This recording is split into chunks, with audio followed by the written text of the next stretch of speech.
오늘 읽은 말씀은 잔치가 이제 벌어지는 대목인데 예수의 비유에 관한 고찰 가운데 나오는 이야기입니다. 이제 왕자의 혼인잔치 비유, 그리고 또 두 번째가 이제 큰 잔치의 비유인데 이제 오늘 본문 말씀이 사실 그런 내용이죠. 오늘 기본적으로 그 본문을 읽지는 않았지만 1절에 보면 저희가 엿보고 있더라 이렇게 시작합니다. 엿보다라는 말은 사람들이 저놈이 어떻게 하나 이렇게 아주 뭔 실수를 하나 눈여겨보고 있다는 말입니다. 엿보다라는 거죠.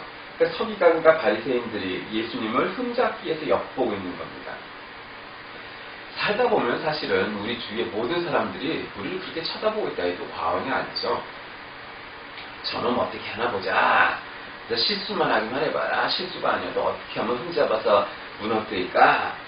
악인의 의인을, 세상 사람들이 믿음의 사람들을 그런 또 죄악의 기회를 또 친구가 미끄러지기를 바라는 것이 이제 많을 수밖에 없습니다.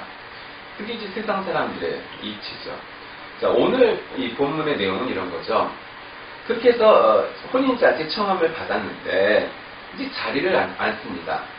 보통 우리나라는 이제 좀 그 자리에 대한 문화가 있죠.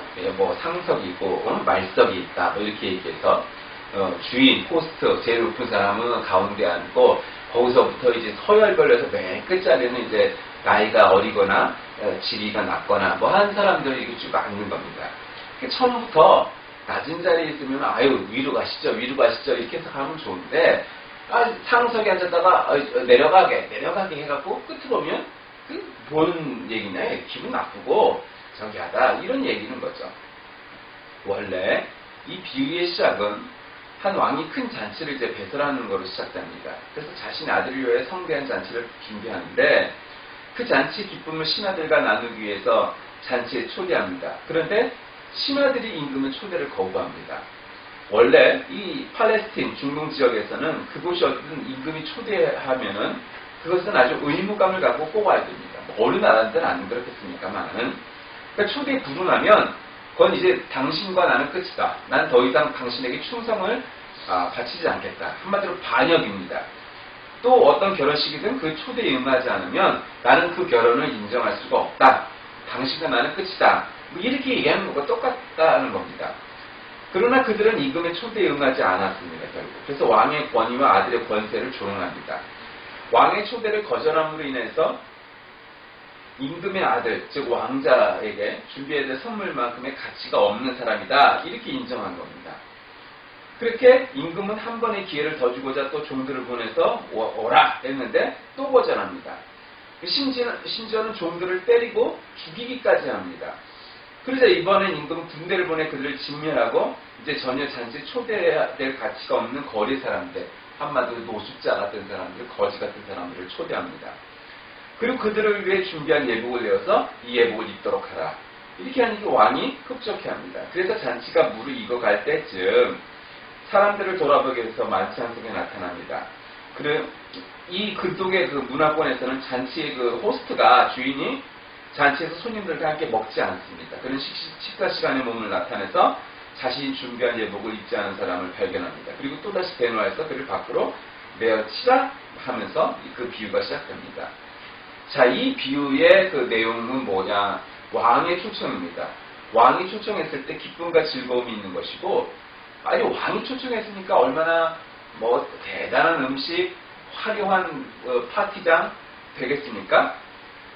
그래서 그렇게 왕이 잔치를 베풀며 초대하면 당연히 가는 것이죠. 그런데 어떤 이유에서인지 성경은 정확히 그 이유를 나타내고 있지는 않으나 분명한 건 그 신하들이 그 초대를 거부했고 거부하는 데서 끝나지 않고 그 심부름, 그 종들을 때리거나 죽이기까지 하였다라고 나오는 거죠. 여러분, 지금 세상이 여러 가지가 참 어떻게 이럴 수가 있을까? 이건 뭐 의견의 차이나 뭐가 아니라 이거는 아주 뼛속부터가 잘못된 사람들이구나라는 것들을 느끼는 몇 가지 종류의 사람이 있죠. 이를테면 IS로 대변되는 이 강경한 무슬림 테러 분자들입니다. 뭐 그들은 며칠 전에 보니까 어린 아이들에게 서양 사람들을 처형하는데 권총으로 죽이는 걸 앞장서게 합니다. 여러분 아직 자아 형성이 완벽하게 이루어지지 않은 미성년자들에게 처형의 당사자로 사람을 죽이게 한다는 것은 그 일생에 얼마나 지대한 영향을 끼치는 악영향이겠습니까? 성인일지라도 마찬가지일 텐데 아직 여러 면에서 완성되지 않은 인격적인 존재인 소년들에게 이 청사를 경험하게 한다는 건 아주 그 일생을 크게 뒤흔들 만한 일일 겁니다. 그 이외에도 너무도 많은 테러들을 벌이고 있습니다. 마치 그거를 종교를 정당화하는데 이용을 합니다. 그러나 그건 종교의 본질과는 아무런 관계가 없는 테러죠. 폭력이죠. 무슨 독립운동을 하자는 것도 아니고 그건 자치권을 갖자는 것도 아니고 그리고 같은 무슬림도 죽이고 있어요. 무슬림끼리 싸우고 이거는 아무런 정당화될 수 없는 테러이죠. 그리고 또 이제 우리나라 공무원들 그런 인간들 많죠. 천황폐하 만세 이지랄하고 2개월 정직밖에 안 당하는 그런 미친놈도 있고 또 교육부에 있으면서 사람들을 개돼지라고 하고도 아직도 자기는 잘못한 게 없다. 그리고 또 청원 낸 그런 놈도 있고 또 청와대에 앉아있으면서 몇백억 몇천억을 불려도 계속 거짓말해도 비호받고 있는 또 그런 놈도 있습니다. 그러니까 참 세상에 정신 빠진 놈들 많습니다. 그런데도 이게 자기가 저지르는 게 얼마나 상식을 벗어났는지를 모릅니다. 왜 그럴까요? 양심이 없기 때문이고요. 양식이 없기 때문이고 지혜가 없기 때문이죠. 지혜와 지식이 없기 때문에 대학원 아니라 시험을 잘 쳐서 좋은 학교를 갔어도 이게 소용이 없는 거예요. 그러니까 소위 사자가 들어간 직업을 갖고 있어도 성적이 좋아서 인류대학을 들어가도 그게 전부는 아니구나 하는 걸 알 수 있게 되는 거죠. 오히려 배운 게 아무도 없어도 배움은 짧아도 양심과 양식 있는 사람들이 많이 있거든요. 오늘 이 잔치 비유는 이 왕자의 혼인잔치 비유에 비해서는 그렇게 큰 잔치는 아닙니다. 그러나 이 잔치에 예수님 초청을 받고 거기에 이제 바리새인들이 사두개인들이 서기관들이 있는 거죠. 한마디로 종교 귀족들이 예수님을 이렇게 저거 뭐하나 이렇게 노려보고 있는 겁니다. 그런데 그 잔치에 와서 그 사람들이 뭘 하나 이렇게 보고 있는데 그것이 뭐겠습니까? 도대체 어떤 실수를 할까 이렇게 보고 있습니다. 그랬는데 내가 누구에게나 혼인잔치 청혼을 받을 때 높은 자리에 앉지 말아라. 그건 너보다 더 높은 사람이 청혼을 받은 경우엔 내려줘야 됩니다. 그러니 차라리 끝으로 앉아라. 이런 거죠. 그러니까 잔치를 베풀 때 유명한 사람, 힘 있는 사람 그런 사람만 초청하고 싶은 것이 사람의 마음일 텐데 그러지 말고 가난한 사람, 힘없는 사람 나하고 관계가 없어도 그런 사람들도 초청을 해라. 이렇게 얘기합니다.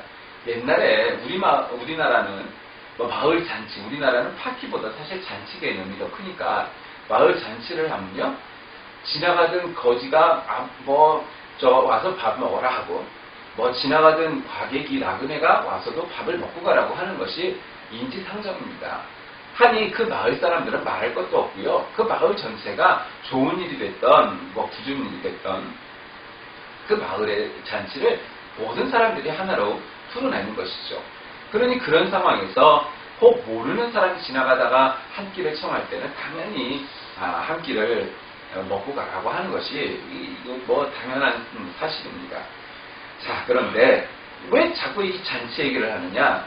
결국 여러분들이 이미 알고 계시다시피 이 잔치는 하나님의 나라, 즉 하늘잔치를 상징을 합니다. 하나님이 사람들을 부르십니다. 그런데 오히려 양쪽의 이 비유, 잔치 비유에서 나오는 이야기들은 오히려 힘 있는 사람, 그러니까 소위 말하는 부자들, 권력자들, 이 자들은 하나님의 부르심에 오히려 부응을 하지 않습니다. 초청을 거부하고 사람을 죽이기까지 합니다. 왜 이런 놈이 나 있어 이러고. 그리고 오히려 별 볼 일 없는 사람들이 이 잔치에 상석에 앉게 된다는 결론이죠. 그러니까 이야기에 이 비유가 우리에게 말씀해 주시는 초점은 뭡니까? 하나님이 우리를 부르셨는데 꼭 지혜가 많고 지식이 많아 보이는 듯한 사람들이 먼저 와서 기다리는 것은 아니더라. 세상에서 출세하고 힘있고 존경을 받을 것 같은 사람들이 꼭 하나님 나라 잔치에 상석이 앉는 건 아니더라. 뭐 이런 얘기죠. 그러니까 그 초청은 그냥 누구나 오기만 하면 되는 겁니다.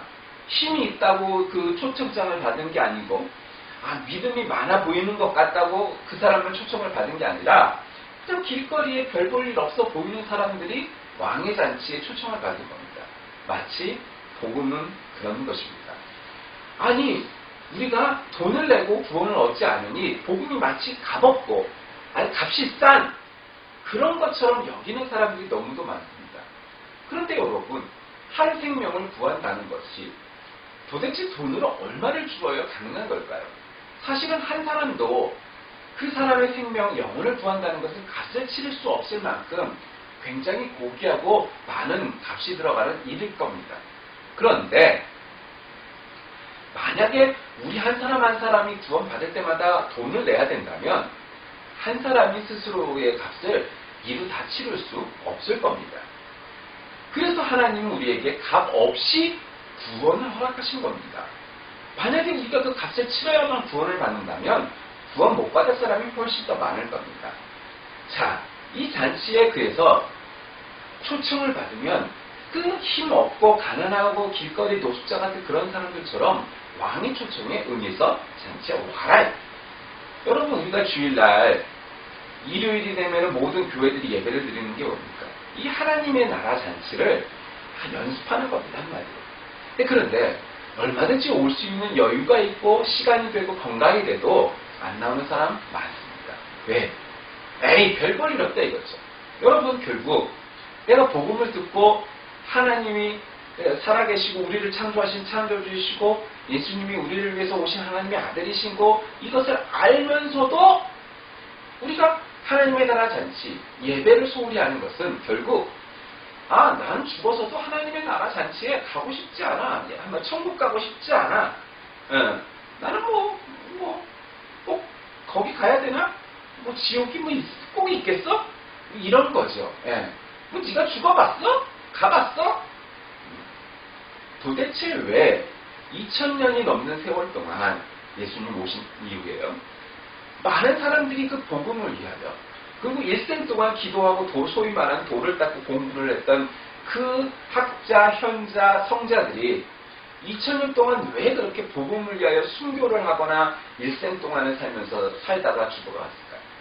먹을 것이 있었음에도 하루에 한 끼 두 끼로 연명해 가면서 그렇게 수도자적 삶을 사는 사람들이 많았을까요? 아니 이 땅에 살면서 배불리 먹는 것이 뭐 대단한 일이라고 그렇게 인생을 살았을까요? 그들은 알았기 때문이죠. 그들은 깨달았기 때문입니다. 뭘요? 살아계신 하나님이 나를 위해서 오셨고 나를 구원하셨고 그래서 내가 일생 사는 동안 주님의 영광을 위하여 내 삶을 바치는 것이 값진 것이다라는 것이죠. 여러분 8월 15일이 지난 지 얼마 안 됐습니다. 올해도 여러 논쟁이 있었죠. 광복절이니 건국절이니. 독립운동을 했던 사람들은요. 그냥 정확한 수치를 갖고 얘기하자는 게 아닙니다. 오늘날도 마찬가지죠. 한 나라에 10명의 사람이 있으면요. 한 명은 독립운동을 하는 사람입니다. 또 한 명은요. 신을 파죠. 나머지 8명은요.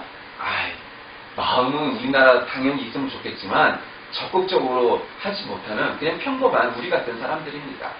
지금도 마찬가지죠. 한 명은 나라 팔아먹을 놈입니다. 또 한 명은요, 아주 애국자적인 마음을 갖고 사랑하는 사람들이죠. 나머지 8은요, 그냥 우리 같은 평범한 사람들입니다. 당연히 나라가 잘 돼야 되고 하지만 적극적으로 뭐를 못하는 거죠. 세상이 다 그런 거죠. 그런데 이제 문제는 그래도 그렇게 적극적으로는 뭘 못해도 독립운동을 했던 사람들이 마땅히 옳은 사람들이고 우리가 애국자가 돼야 된다 가르치고 그렇게 해야 되는데 심지어는 나라의 높은 자리에 앉았네 어쩌네 하는 놈들서부터가 정신상태가 그 쓰레기를 갖고 있으니 이게 문제가 되는 겁니다. 여러분 내가 공부를 잘했으니까 난 개돼지가 아니야. 촌놈인 주제에 그게 모든 사람이 개돼지로 보이는 거죠. 그게 왜 그렇죠? 교만하기 때문이죠. 지가 뭘 모르면서도 지가 대단해 보이는 겁니다. 지 생긴 거는 고릴라처럼 생긴 놈이 뭐 별 볼 일 없는 놈이, 촌놈에 불과한 놈이 그 시험 하나 봐갖고 들어갔으니까 공무원 돼서 국장쯤 되니까 세상이 웃어 보이는 것이죠. 천만에요. 국장 아니라 장관, 국회의원 아니라 대통령일지라도 예수 안 믿으면 지옥 가서 지옥불에 떨어져서 별 볼 일 없는 인생 되는 겁니다. 여러분, 우리가 이 세상에서 사는 기록이 남는 역사가 중요하다고 생각하십니까? 네, 중요하죠. 그런데 그것보다 더 중요한 역사가 뭔지 아십니까? 하나님 나라 생명책이 기록되는 것을 믿으시길 바랍니다. 하나님 나라 잔치에 들어가는 것이 더 중요한 것임을 믿으시기 바랍니다. 여러분, 더 중요한 것과 덜 중요한 것을 구분해내는 명철이 있어야 합니다. 우리가 이 세상에서 떵떵거리는 것도 중요한 일이죠. 근데 그것보다 더 중요한 일이 있다는 겁니다. 그건 뭐예요? 하나님 나라 잔치에 우리가 가느냐, 이 초청장을 응하느냐, 안 응하느냐 하는 거라는 겁니다. 훨씬 더 세상을 살면서 약한 사람 밟아주고 강한 사람한테 아부하면서 수단과 방법을 가리지 않고 출세하고 성공하는 것, 그것이 전부라면 그러면 얼마든지 악인의 길도 미화되었죠. 김일성, 김정일도 그렇고요. 뭐 마오쩌둥, 스탈린, 레닌, 뭐 말할 것도 없이 뭐 히틀러, 세상에 많은 공부를 일으켰던 그런 인간들조차 비난할 이유가 없어요, 사실은. 뭐가 선이고, 뭐가 악이고, 예. 요즘 유행하는 말만 때 무엇이 중요한지, 예. 아무 관계가 없어. 그런데 그렇지 않은 까닭 이유가 뭘까요? 그거는 하나님은 살아계시기 때문입니다. 그분이 보고 계시기 때문입니다. 우리는 죽어서 그 평가를 받아야 하기 때문입니다. 그래서 하나님 나라 잔치에 우리는 들어가야 하고요. 그렇기에 우리는 예수님의 제자로서, 하나님의 자녀로서 삶을 살아가는 겁니다. 그래서 이 세상의 혈연, 목숨, 뭐 여러 가지 환경, 그런 거에 굴하지 아니하고 오직 우리는 우리 주님 가신 골고다의 길, 십자가의 길, 복음의 길을 걸어가야 되는 것이고, 그것이 우리 인생의 가장 중요한 일이라고 깨닫는 것이 인생을 온전히 파악하는 것입니다. 그것이 이 세상의 눈에 보이지 않는 것 같이 보이고, 아니 많은 사람들은 그게 안 하고 출세와 성공을 위해서 그렇게 사는데, 아니 왜 우리는 꼭 그렇게 살아야만 하나? 그게 나쁘다는 게 아니에요. 그것도 필요하죠. 그러나 수단과 방법을 가리지 않고 우리가 그렇게 사는, 아까 말한 그 개돼지 같은 그런 놈들처럼 우리가 산다면, 여러분 그건 쓰레기죠. 그건 역사에 기록되는 게 아니고, 없었으면 더 좋았을 놈들이 그렇게 신문에 오르내리고 있고, 청와대에 앉아있고, 뭐 정부에 앉아있고, 뭐 정치하고 있고 이런 겁니다. 최소한 그렇게 역사에, 나라와 결의에 그런 악영향, 나쁜 이름을 올리지 말아야죠. 우리가 독립운동을 하는 한 사람은 아니어도 매국노 친일한 사람은 되지 말아야죠. 그건 조금 창피한 거 아니겠습니까? 지금도 나는 이완용의 후손입니다. 자랑스럽게 말하는 놈 있습니까? 못하죠. 실제로. 창피하니까요. 그래도 가난해도 나는 독립운동 하던 안무개의 후손입니다. 이건 자랑스럽죠. 나는 나라를 팔아먹은 이완용의 후손입니다. 여러분 그런 사람 보셨어요? 설사 자기 땅을 나라에서 빼앗은 땅을 도로 찾겠다고 그렇게 하는 놈은 있어도 나는 이완용의 후손입니다. 자랑스럽게 말하는 놈은 없습니다. 왜? 그건 부끄러운 일인 줄 알거든요. 마찬가지입니다. 최소한 부끄러운 일은 하지 말아야죠. 최소한 우리가 이 세상에서 출세를 위해서 수단 방법을 가리지 말기보단 양심과 지혜를 가지고 하나님의 나라, 하나님의 영광을 위하여 사는 삶을 살아갈 겁니다. 그것이 오늘 이 잔치에 너무너무 상석에 앉으려고만 하지 말고 오히려 말단에 앉아라. 그 이야기죠. 그리고 그런 겸손함과 그런 지혜가 있는 사람은 하나님께서 그 자리를 높여 주실 것이라고 말씀하시는 겁니다. 말씀을 정리합니다. 우리는 오늘 이 본문을 통해서 예수 그리스도를 따르다는 것이 오히려 겸손하고 낮은 곳으로 가야 한다고 말씀하시는 이유를 깨닫게 됩니다. 상석에 앉고 싶은 것이 사람의 마음입니다. 그러나 오히려 말석에 앉으라고 가르치는 이 말씀이 우리에게 주는 교훈이 있습니다. 이것이 진리입니다. 상석에 많은 사람들이 앉고 싶어합니다. 그러나 상석보다 말석으로 가라. 그것이 오히려 너를 높여줄 것이다. 이것이 주님의 길입니다. 우리 모두 이와 같은 길을 가는 저와 여러분이 다 되시길 간절히 기도합니다. 하나님 감사합니다. 오늘도 우리에게 거룩한 날 주시고 모여 예배드릴 수 있게 하시는 은혜를 감사합니다. 귀한 잔치에 상석보다 말석을 선호하고 가르치시는 이 교훈이 우리에게 주는 교훈이 무엇인지를 깨달아 우리도 그와 같이 걷게 하여 주옵소서. 예수님의 이름으로 기도드립니다. 아멘.